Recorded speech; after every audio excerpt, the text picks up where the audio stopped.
গাজী এখানে দেখতে পাচ্ছি হাসনাত আব্দুল্লাহর মতোই ডক্টর ইউনূসের উপর কিন্তু আজ আক্রমণ হচ্ছে এবং সর্বশেষ কিন্তু তারা রাজপথ দখল করে নেয়। রাতে বৈষম্য বিরোধী ছাত্র আন্দোলনের সমন্বয়ক হাসনাত আব্দুল্লাহ সহ আহত হয়েছে অন্তত 100। এদিকে আজ আবারও আওয়ামী লীগ কর্মীরা রাজপথ উত্তাল করে গভীর রাতে ডক্টর ইউনূসের উপর ভয়াবহ প্রভাব পড়ে। এইদিকে শেখ হাসিনার বিজয় হয়েছে, দেশে এসে ক্ষমতায় বসবে। আওয়ামী লীগের ভিতরে 5 লাখ নেতাকর্মীকে নিষিদ্ধ ঘোষণা শেখ হাসিনা। আসলে কেন আওয়ামী লীগের ভিতরে কি তাহলে ভাই নেতাকর্মীর সংকট দেখা দিল, নাকি নতুন করে নতুন কোন নেতা নিয়োগ করা হবে? শেখ হাসিনার এই সিদ্ধান্ত নেওয়ার পিছনে সবচেয়ে বড় রিজন হচ্ছে ভাই হাসনাত আব্দুল্লাহ সার্জিস আলমদের অনেক শত্রু দাঁড়িয়ে গেছে গত 8-9 মাসে। এই 9 মাসে তাদের দাঁড়ানো শত্রুগুলো যাদের তাদের কোনোই ছড়ে ফেলার মতো আক্রমণ না করতে পারে, তাদের জীবনকে হুমকির সম্মুখীন করতে না পারে, তা নিশ্চিত করার দায়িত্ব অন্তর্বর্তীকালীন সরকারের। এদিকে আওয়ামী লীগের বিক্ষোভ মিছিলে উত্তাল রাজধানী। ডক্টর ইউনূসকে 24 ঘন্টার আলটিমেটাম দিয়ে লং মার্চের ডাক। আন্তর্জাতিক মিডিয়া উত্তাল শেখ হাসিনাকে নিয়ে। চারদিক উত্তাল এখন শেখ হাসিনাকে নিয়ে, আর এইদিকে ডক্টর ইউনূসের উপর প্রভাব পড়ে। দর্শক শ্রোতা, গতকাল রাতে হাসনাত আব্দুল্লাহর উপর আক্রমণ হয়েছিল, এইটা আপনারা দেখেছেন, এবং এই বিষয় নিয়ে আজকে সারা দিনভর অনেক উত্তেজনামূলক পরিবেশ তৈরি হয়, রাজপথে আন্দোলন হয়, অনেক মিছিল কিন্তু হয়।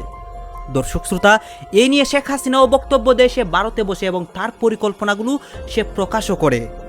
এক প্রকার তারা কিন্তু সফল হয়ে যায়। দর্শক শ্রোতা, এই বিষয়গুলো পর্যালোচনা করার পর আমাদের কাছে ইম্পর্টেন্ট কিছু তথ্য আসে ডক্টর ইউনূসের উপর কীভাবে প্রভাব পড়ে এবং আজ গভীর রাতে কী হচ্ছে দেশের মধ্যে, সব কিছুই আপনাদেরকে এই একটি ভিডিওতে ধারাবাহিকলি দেখাবো। আপনারা সম্পূর্ণ ভিডিও ধৈর্য সহকারে দেখবেন।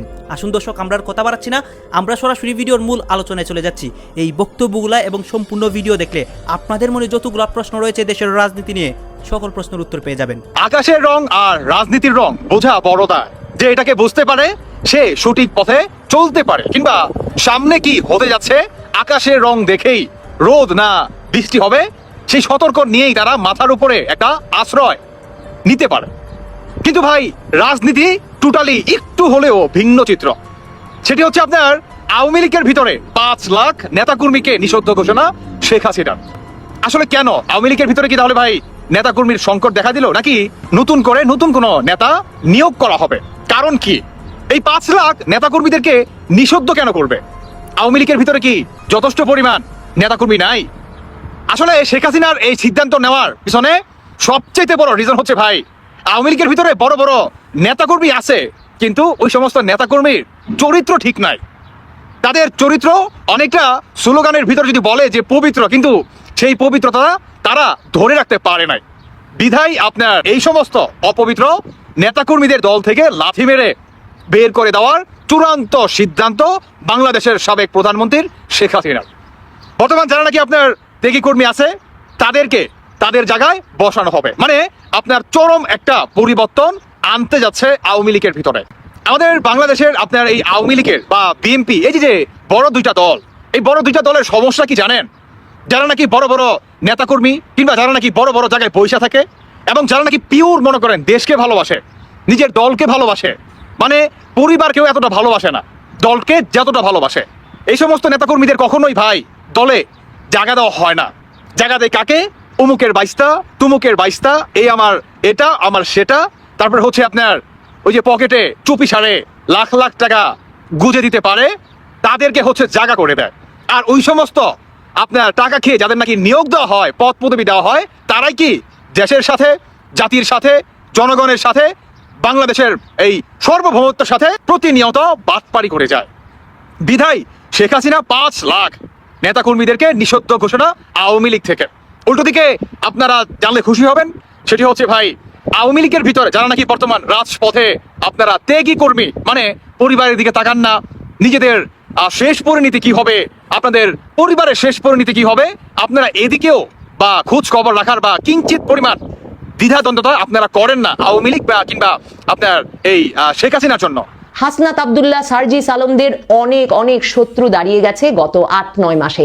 এই 9 মাসে তাদের দাঁড়ানো শত্রুগুলো যাদের তাদের কোনোই ছড়ে ফেলার মতো আক্রমণ না করতে পারে, তাদের জীবনকে হুমকির সম্মুখীন করতে না পারে, তারা যাতে নিরাপদে তাদের ব্যক্তিগত বৈঠকের জন্য কিংবা জনসমাবেশ করতে বাংলাদেশের যে কোনো জায়গায় যেতে পারে, তা নিশ্চিত করার দায়িত্ব অন্তর্বর্তীকালীন সরকারের, আইন শৃঙ্খলা রক্ষাকারী বাহিনীর এবং সেনাপ্রধান। আবারও গাজীপুরে হামলার শিকার হয়েছেন এনসিপির তরুণ নেতা, এনসিপির দক্ষিণাঞ্চলের মুখ্য সমন্বয়ক, প্রবল প্রতাপশালী পরাক্রমশালী নেতা হাসনাত আব্দুল্লাহ।